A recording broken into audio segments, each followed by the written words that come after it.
Coming up, local special elections are underway. What's on the ballot to affect change across the state? Plus, a mysterious surge in liver disease in young children. KRHD speaks with health experts to find out what could be behind it. Well, it's been windy, warm, and humid, but could we see more showers and storms pop up in the Brazos Valley? We'll give you the answer ahead. Connecting the Brazos Valley. This is KRHD News. A social media post is causing a stir online right here in College Station. Could Kyle Rittenhouse become an Aggie? On social media, Rittenhouse is seen on an Instagram post sitting in an oversized maroon chair with the A&M logo. The caption reading, "ASU has been fun, but becoming an Aggie may be better." Rittenhouse gained attention after a jury acquitted him of charges related to a protest shooting in Kenosha, Wisconsin that happened just 2 years ago. We did reach out to the university, and at this time, they say he has not officially enrolled. And in continuing coverage, College Station PD need your help. They're asking anyone with info regarding a shooting on Saturday night to please come forward. The shooting took place in an apartment on College Lane on Saturday evening, right around 8 o'clock.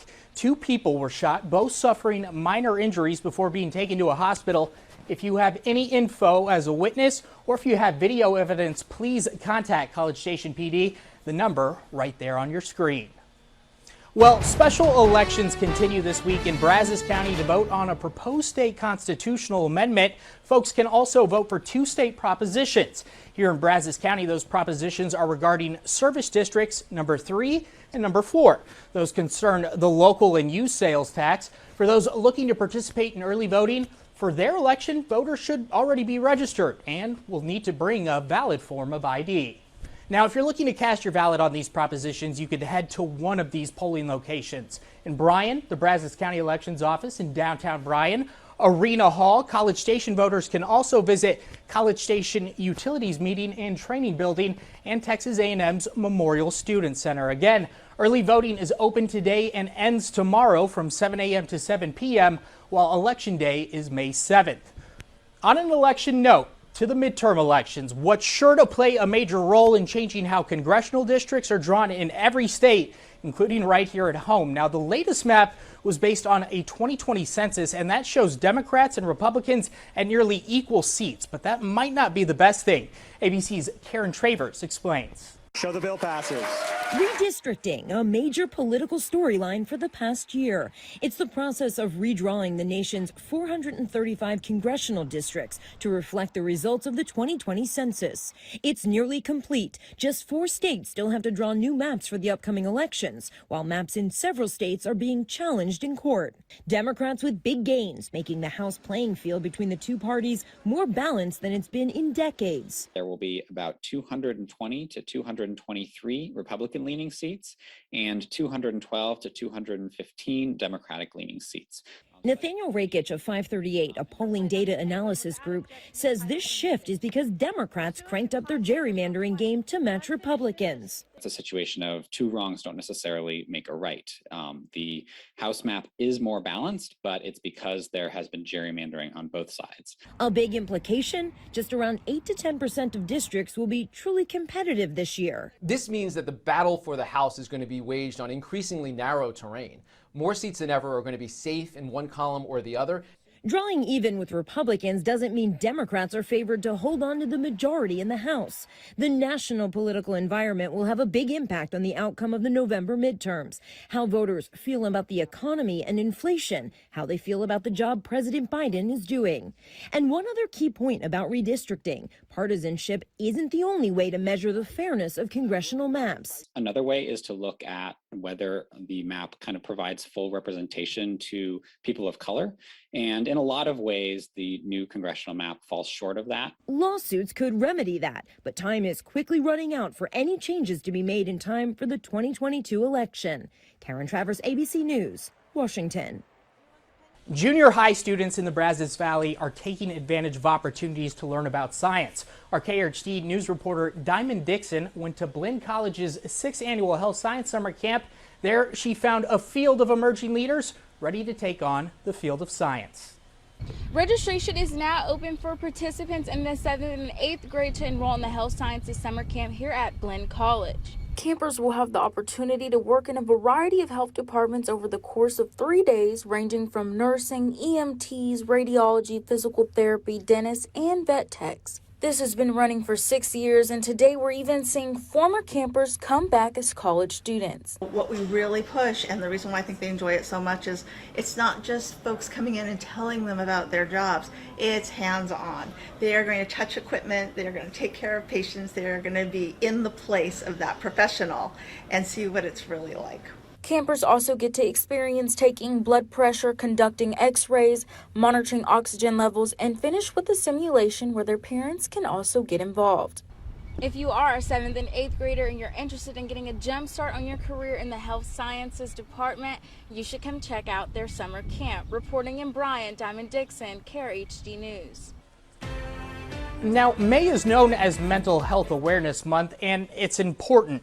Roughly 1 in 5 adults in America are living with a mental illness. That number was slightly higher during the pandemic, with more people reporting depression and anxiety. Now, despite how common this is, mental health can be hard to talk about for many people. Local resources like the Heart of Texas Behavioral Health Network hope to use this month to raise awareness and make these conversations easier to have. Mental health and mental faculties and behavioral health is for all of us, as much as our body, our mind also. The synergy that goes along with that is so important. For more information on mental health resources here at home, just head to krhdnews.com. On that note, Aggie experts right here with Texas A&M AgriLife say gardening and horticulture have positive effects on our mental health. Now, while taking part in gardening activities, there are studies already showing that it can be beneficial to your body, but gardening activities have also been found they could be good for our brain. Recent studies find gardening can reduce stress, anxiety, decrease depression, and enhance self-esteem. Because they're nurturing for another living being, in this case a plant, they transfer some of that, and so self-esteem generally rises while they're participating in gardening and landscaping. They're in better moods and less likelihood of depression. Since the start of the pandemic, the National Garden Association has seen a huge jump in interest. With gardening, more than 18.5 million new people are taking to the activity. The First Lady will travel to Europe this week to learn more firsthand about the impact of the war in Ukraine. The White House says she will spend 5 days on a solo trip to several countries where refugees have escaped to. She plans to meet with Ukrainian mothers and children in Romania and Slovakia, as well as U.S. military members, humanitarian, and top-level government leaders. The war in Ukraine has been going on for more than 2 months now.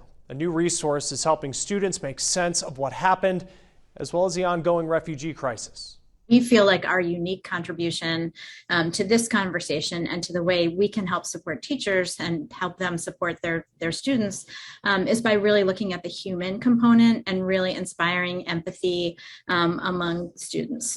The curriculum for teachers and middle and high school students from the nonprofit Facing History and Ourselves includes reflective questions designed to get students talking and get an in-depth understanding of the war. So it's really helping students think about what they're thinking, the emotions that they're feeling, and then sort of what's the action, what's taking place, and what else could be happening to help support a particular population. That's the head, heart, and conscience model that this nonprofit says they're focused on. It has seen 10,000 downloads so far, each of the 2 Ukraine resources that it put out. Meredith O'Brien is one of the teachers using the guides in her classroom. But I also think on a deeper level, that is part of what I believe is so important about a history education and a solid history education, again, to help students move towards that place of understanding of who they are in the world and what their role is as an individual in the world today. She says that she wants her students to understand the historical context of how we got to where we are today in Ukraine. I also want them to leave with an understanding of the people who are responding to this, whether at a level of sort of individual action or more collective action. So individuals or nations, that there are people who are responding to this, and in particular looking at the refugee crisis and understanding why it's important that we respond to that. You can see these materials for yourself at facinghistory.org under Educator Resources. The ability to meet with a therapist virtually has made getting care more accessible during the pandemic, but the rules are changing. We're taking a look into the efforts to make sure that you can keep seeing a counselor no matter where they're based. We could soon have more protection against COVID-19 variants. Moderna saying it expects its booster against Omicron and other COVID-19 strains to be available this fall. Just last month, the company announced that its new booster shot was more effective against all variants than its current one. The FDA set a deadline of June for drug manufacturers to submit a formula for variant-specific vaccines. Well, scientists may have also unlocked the cure for carbon monoxide poisoning. Researchers from the University of California, Santa Cruz say they may have found a new way to quickly remove CO from the blood, all after exposure. The treatment includes building new molecules that release the gas. Carbon monoxide, as you know, is the silent killer because it's odorless and colorless. According to the CDC, carbon monoxide poisoning accounts for roughly 400 deaths and 20,000 emergency room visits a year. Dozens of unusual cases of hepatitis appearing in children across the country, but where are they coming from? Reporter Nakia Simon from our sister station KXXV speaks to Central Texas health experts on this mysterious outbreak. The CDC sounding the alarm as cases of inflammation of the liver or hepatitis in children have increased. The problem with this is that folks don't anticipate it. They believe their children have been adequately vaccinated. 10 states now reporting a rise in cases, liver transplants, and even death. Perhaps there's some new variant. Maybe there is a toxin that is in the environment. Perhaps there's been something that they consumed, as again with hepatitis A, it can be spread in a manner we call fecal oral. Researchers still trying to find a cause, saying adenovirus may be the link to the liver disease. Some have been identified as what's called an adenovirus, which is a common viral illness, but it's not typically been associated with severe hepatitis in children. Urging parents to be informed of the early signs and symptoms. The signs would be fatigue, jaundice where the skin gets yellow or the whites of the eye gets yellow, pigmentation, abdominal pain, nausea, vomiting, perhaps tenderness in the right upper quadrant where the liver is. There are currently no cases reported in Texas, but medical facilities are prepared in case of an outbreak. Principles we have in place are already set for outbreaks. Does that make sense? We already have, COVID has definitely helped do a lot of process building for future issues. As state health authorities ask local medical professionals to stay on high alert for this disease. Nakia Simon, 25 News. Well, here's a look at how we kicked off the first official week of May here in 2022 in the Brazos Valley. Our Clark Roofing time lapse showing those clouds move across the area. For the most part, we've been on the lucky side, especially in terms of severe weather. The bulk of the activity that we saw start to create some havoc earlier over the weekend managed to stick north of us. But there's still a chance we could see maybe a stray shower or two, possibly even a strong storm pop up into the mix. We're going to be keeping an eye on it overnight, taking an eye on our future track as we go forward for the rest of your evening into the early portion of Tuesday morning. You can start to see clouds building into the area. There's a slight chance for tomorrow morning you could be waking up to another stray shower, yes, maybe even a storm, and we're going to be keeping an eye on that closely. We're really going to do a rinse and repeat as we go forward for the next couple of days in terms of your forecast. Lows overnight are going to land close to the 70-degree mark. You'll notice a little bit cooler the further north you go, a little bit warmer the further south. Lows generally close to that 70-degree mark. And then as we go into your Tuesday, we're going to see more clouds and more scattered activity to begin to develop on our future track. So overall for the next couple of days, here's what we can expect going forward. High temperatures are going to be on the warmer side of things. Take a look for tomorrow. It looks like we're going to get close to that 90-degree mark. And then as we go into Tuesday, Wednesday, and Thursday, you'll notice close to that 90-degree mark as well. We have a weak cold front that's going to produce the best chances, it looks like, for maybe a shower, maybe even a possible storm to move into the area with our severe weather potential looks like it's going to be greatest. Of course, we'll be keeping an eye on that as we go into Friday. Highs 91 degrees, and then we do it big for Mom. Saturday and Sunday, high temperatures close to that 95-degree mark with partly sunny skies.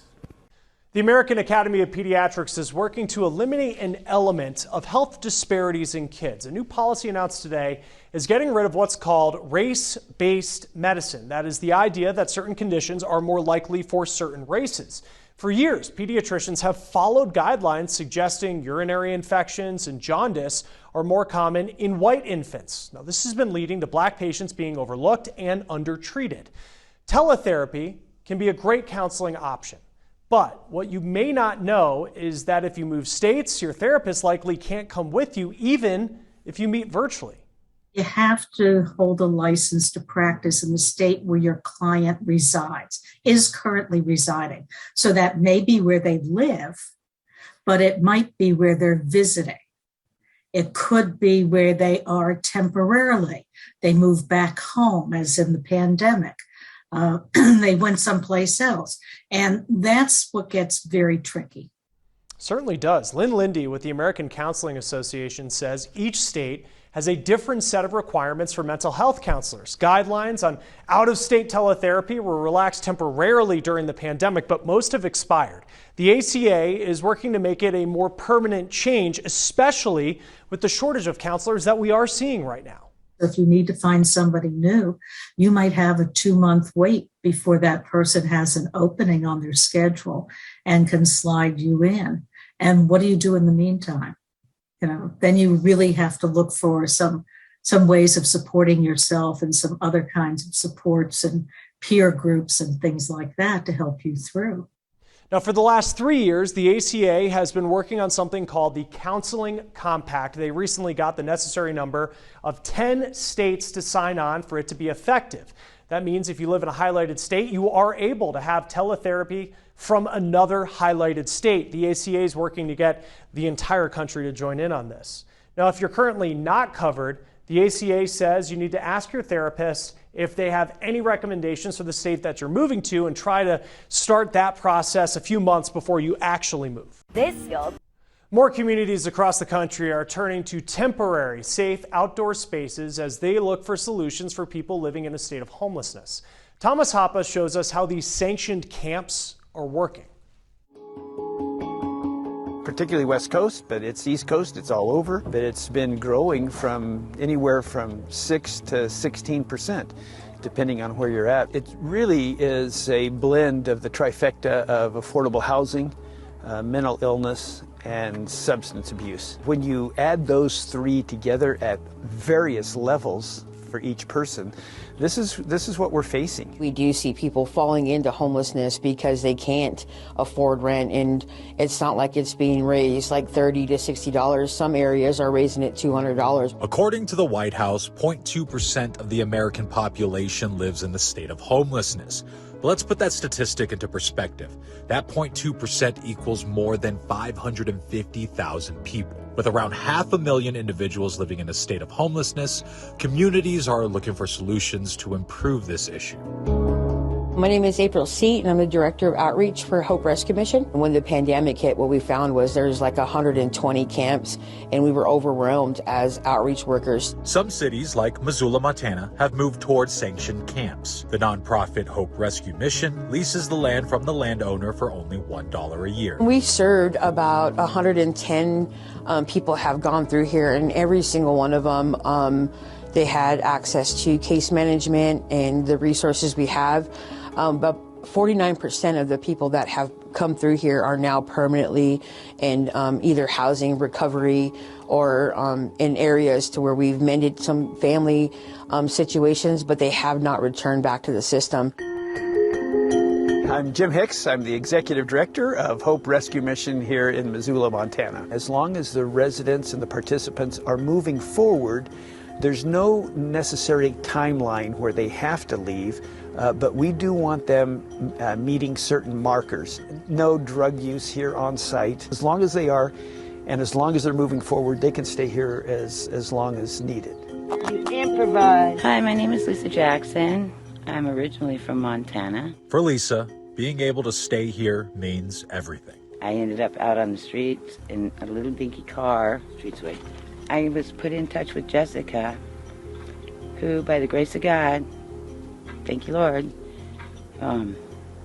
got us in here on Christmas weekend.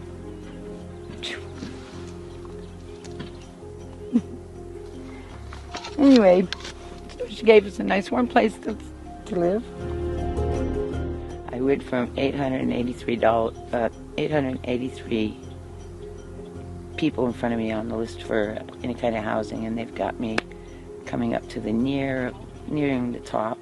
If it wasn't for them, I don't know where we'd be. I really don't. You can cut off.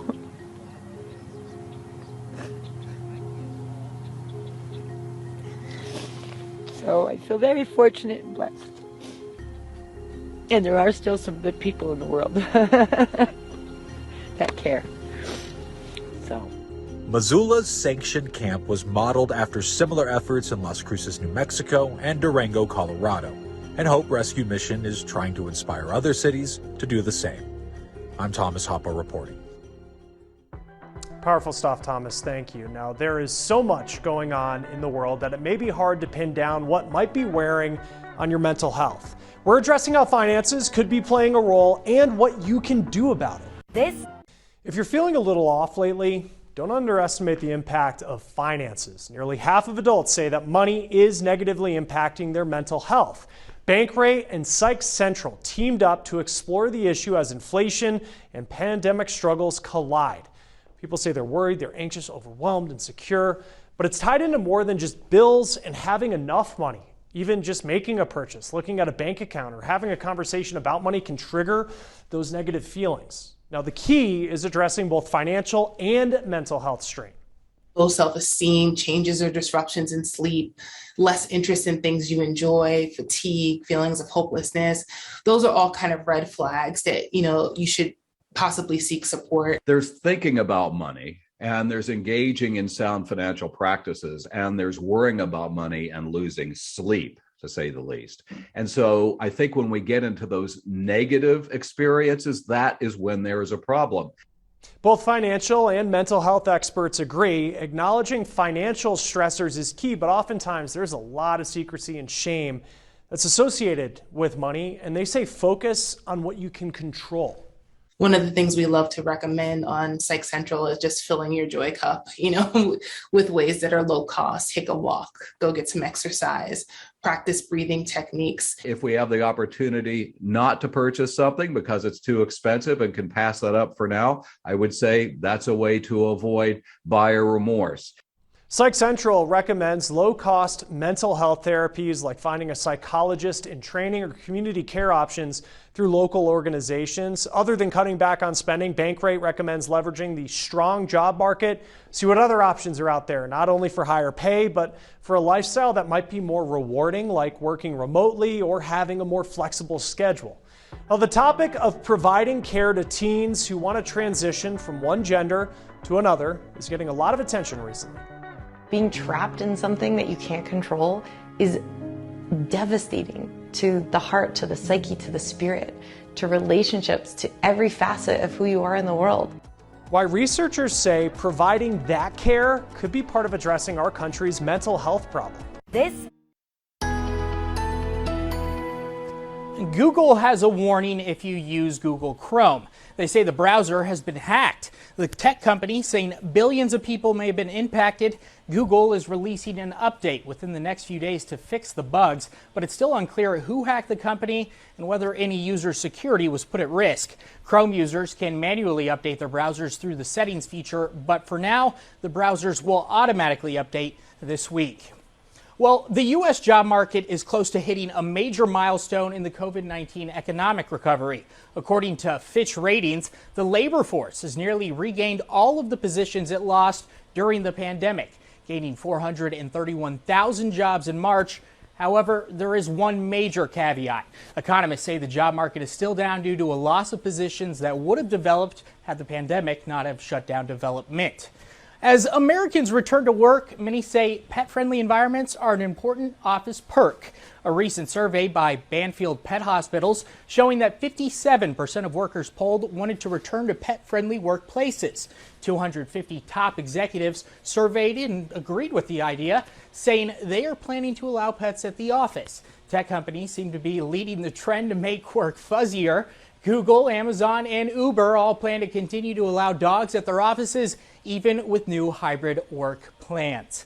After working remotely in comfortably casual clothes for 2 years, many Americans are rethinking their wardrobes as they return to the office. That has a lot of retailers and brands rushing to meet those workers' fashion needs. Department store Nordstrom opening women's denim shops as it sees more women wearing jeans to work. Clothing rental company Rent the Runway said its requests for blazers were up, but customers are choosing more colorful versions. Well, it's a story positively Brazos Valley, a College Station High School senior being recognized as the American Stroke Association's pediatric hero. After all the work he's done to bring awareness to the condition he lives with, our KRHD News reporter Rebecca Fiedler is introducing us to Kyler Lewis. When College Station High School student Kyler Lewis suffered a stroke at the age of 15, he was confused and scared. Now, 2 years later, he has become a warrior for survivors of strokes, urging health education to protect other children. Life hasn't been the same for Kyler Lewis since a malformation of veins and arteries ruptured in his brain, holding him back from many of life's joys. But he's found a new passion in life because of his condition, helping others like him. I feel the need that I need to talk to them and send them things because they're going through really hard times. Some of them can't talk, some of them can't walk. It's a very scary time and I have to be there to hold their hand. Lewis regularly communicates with other kids living with the same brain malformation. Unfortunately, some of his new friends have passed away, but he finds special ways to honor their memory. And his family are passionate about turning a scary diagnosis into something meaningful. Let's focus on what we do have control over. Let's focus on trying to find research for a cure, and let's try to focus on reaching out and bringing about awareness and the importance of people to know that kids can have a stroke too. Kyler's condition, also known as a brain AVM, is treatable but can be dangerous on a case-by-case basis. The Lewises want parents to be able to catch an issue like this before it results in hemorrhage. Anytime a kid has a concussion, anytime a kid has a lot of headaches, the thing to do is demand an MRI. Have an MRI and get it checked out just so you know for sure that everything's okay. Kyler plans to attend Blinn College and Texas A&M to become a pediatric nurse, dedicating his life to healing other children. These are just some of the reasons that the American Stroke Association selected him as their pediatric hero of the year. It was hard for me, very hard for me, and people have helped me become strong, and so I wanted to return the favor for all the kids and the adults that have done this for me. Reporting in College Station, Rebecca Fiedler, KRHD News. The topic of providing medicine to teens or younger children who wish to transition from one gender to another is getting a lot of attention recently. Elizabeth Ruiz shows us what's in a new report that is suggesting funding these type of programs will help our country's mental health problem. According to a report from the CDC, more than 1/3 of transgender high school students attempt suicide in a given year. A separate report published on the JAMA Network found that gender-affirming care improves the mental health outcomes for transgender and non-binary youths. I spoke with multiple doctors to understand what is gender-affirming care and how they say it's improving mental health. My name is Piper Rose, they, them pronouns, and I don't even know, can I just say I'm very, very queer. Piper Rose identifies as transgender because they don't identify with the sex that was assigned to them at birth. Piper says their family was very accepting of them from a young age. My mother always knew and said, I have a child that was born a whole man and a whole woman in one body. But being accepted by society was something entirely different for Piper. Several decades later, with more than a dozen states introducing laws to restrict gender-affirming care, Piper says transgender kids are still being attacked. Breaks my heart, these kids, they don't have the inner resources or the outer resources in so many cases to fight for their own sense of belonging and their own right to be in the world. Dr. Jerica Kirkley advocates for transgender rights in medicine and is also transgender herself. I went into healthcare in the first place because I really saw it as a vehicle for social justice. 2.5 years ago, Dr. Kirkley started Plume, a telehealth company that provides virtual care to transgender people. She says they provide care for more than 13,000 people in 37 states, and the company's expanding. However, they currently only serve people ages 18 to 64. Dr. Kirkley says state laws in some places don't allow her to treat younger people. She says she's seen a lot of misunderstandings surrounding gender-affirming care. So gender-affirming care can be a very broad term, but effectively is any health care that is provided to trans people, delivering both cultural and clinical competence and informed by the lived experience of transgender people. This can include things that are specific, such as gender-affirming hormone therapy, gender-affirming surgery, but also just broader primary care and preventative health services that apply to everybody. Gender-affirming care could be done by the population by using names and pronouns. Dr. David Inwards-Breland also provides gender-affirming care. He was recently part of a study that found a significant improvement in the mental health of transgender youth after receiving gender-affirming care. We found that receiving pubertal blockers, gender-affirming hormones, was associated with a 60% lower odds of depression and a 73% lower odds of suicidality compared to those transgender and non-binary youth who did not receive. Being trapped in something that you can't control is devastating to the heart, to the psyche, to the spirit, to relationships, to every facet of who you are in the world. Piper says gender-affirming care not only prevents people from taking their life, it also takes away pain from people who feel like they can't be their authentic selves. I'm Elizabeth Ruiz reporting. Be able to identify more missing persons, identify skeletons, be able to, provide investigators with information they didn't have, so we can solve more cases and bring closure to more families. The new way, investigators could get information from skeletal remains even decades after death. A tornado warning that has been issued now. We'd probably have a tornado right now. You can just tell from that how strong this storm was. When severe weather strikes, trust the 25 weather experts to keep you safe. Only on 25 News. Well, there's a slight chance we could see some showers and storms move through the area tonight.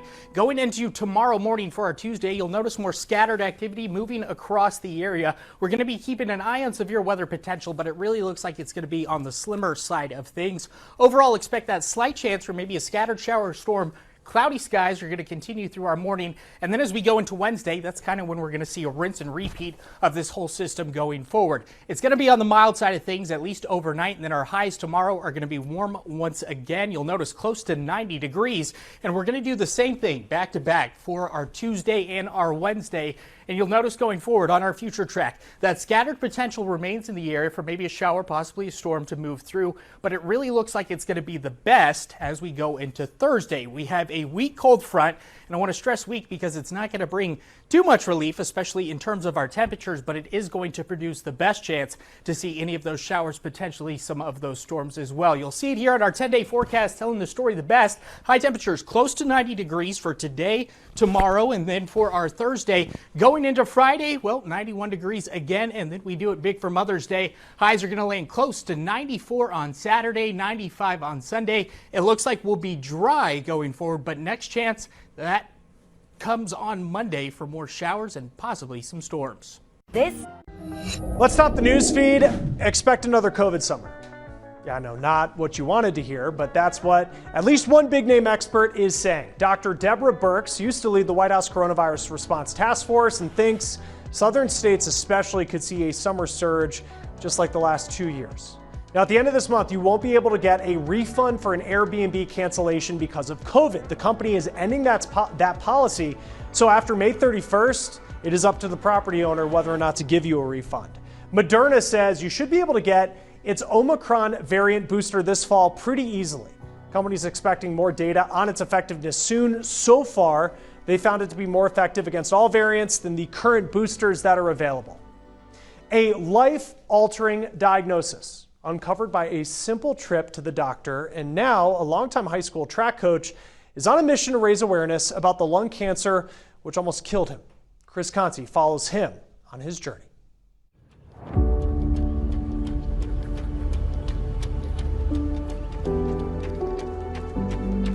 It's warm and sunny. The only thing Aaron Hawkins loathes more than heat are hills. I solve all the life's problems on a nice long run. Such as this track coach's lifelong love-hate relationship with running. Morning, how are you? Excellent. To appreciate where Aaron Hawkins is headed, though, is to understand how far he has come. My first Boston.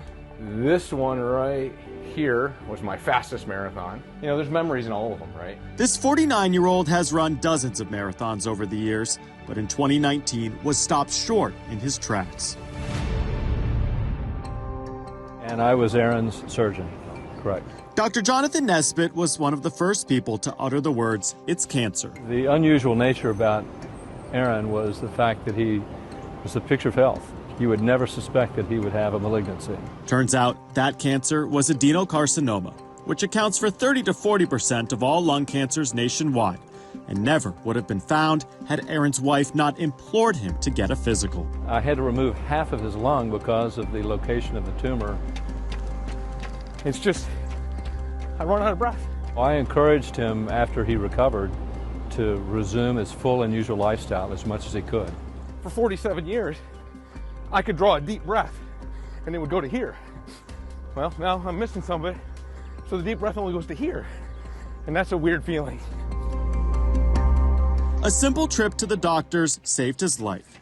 It's been a long road back, and Aaron is now hoping other men his age see this story as a wake-up call. Don't ignore it. Get your checkups. You know what? An ounce of prevention is worth a pound of cure. Not wanting to be bound by any of this, there is a finish line in Aaron's sight, trying to complete 50 marathons by his 50th birthday. I just want to see him accomplish something that very few people will accomplish. And accomplish he did. Amid tens of thousands of people in Nashville recently, all chasing their own goals, there was Aaron. We forgot to mention that Aaron also has MS, making it hard to regulate his body temperature on hot days like these. But he finished. Congratulations. I'm proud of you. Greeted by both his family and his surgeon. That was his question when everything happened. Will he be able to run a marathon again? This was not the fastest race Aaron Hawkins has ever run, but it is still a finish line he is grateful to have crossed. It's cliche, but it's you know, counting the blessings. I mean, it really is. In Nashville, Tennessee, I'm Chris Conti. Scientists are looking into a possible cure for a common type of poisoning, carbon monoxide. Experts at the University of California, Santa Cruz have developed a possible antidote. Now, they developed small molecules that can stop the process for carbon monoxide preventing oxygen from getting to the lungs, basically clearing the deadly gas from the blood. They say the goal now is to create a point-of-care treatment for patients that can be given quickly. Figuring out time of death from remains can be a tough challenge for investigators, but it is critical for solving missing person cases. Chloe Nordquist shows us how we're learning the protein inside our bones could give a more definite answer even decades after death. 31's fragmented and 32 is good. These skeletons may have been out in the field for 1 year, 3 years, or various time periods. 1 and 16. At the Southeast Texas Applied Forensic Science Facility, researchers use bodies donated by families to advance forensic science, looking at factors surrounding decomposition and death. But figuring out an accurate time of death on skeletal remains has been a struggle in many cases. Now that's changing. And at the moment, there is no reliable method to be able to determine time since death of bones. After a certain point of decomposition, why is it difficult to figure out the time of death? After that time, when all the soft tissues have decomposed and have gone, all we're left with the skeletal remains and the bones there, and they don't decompose in a very predictable pattern. We all know investigators use DNA to help solve that puzzle, but even DNA can be too damaged after a while, which is why researchers like Naomi Procopio have turned to other indicators. She's in the UK, but is working on the research with Cherie Hughes here in the US. We are looking at biomolecules in bones, such as DNA, proteins, lipids, and metabolites.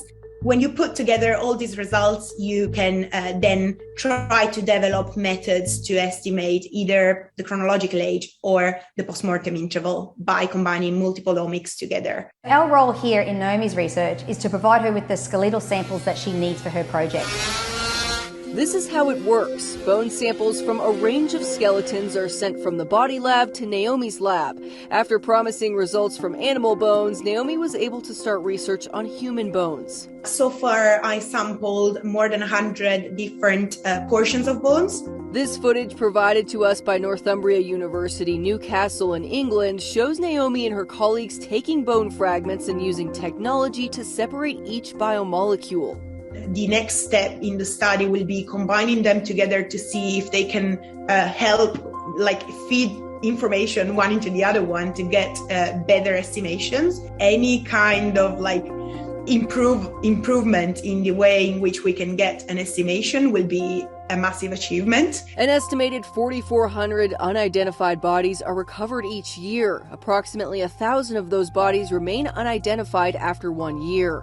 Having a precise estimation of the age of a person and understanding when exactly that person died can be extremely beneficial for getting information on missing individuals and unidentified remains. It's really exciting because it's an area of the puzzle or a piece of the puzzle that we don't have. The team still have a few years of research ahead, but results look promising. The end goal is to solve more cases, be able to identify more missing persons, identify skeletons, be able to, provide investigators with information they didn't have, so we can solve more cases and bring closure to more families. I'm Chloe Nordquist, reporting. And thank you so much for watching Krhd News at 6. I'm back tonight at 10. Until then, have a great evening.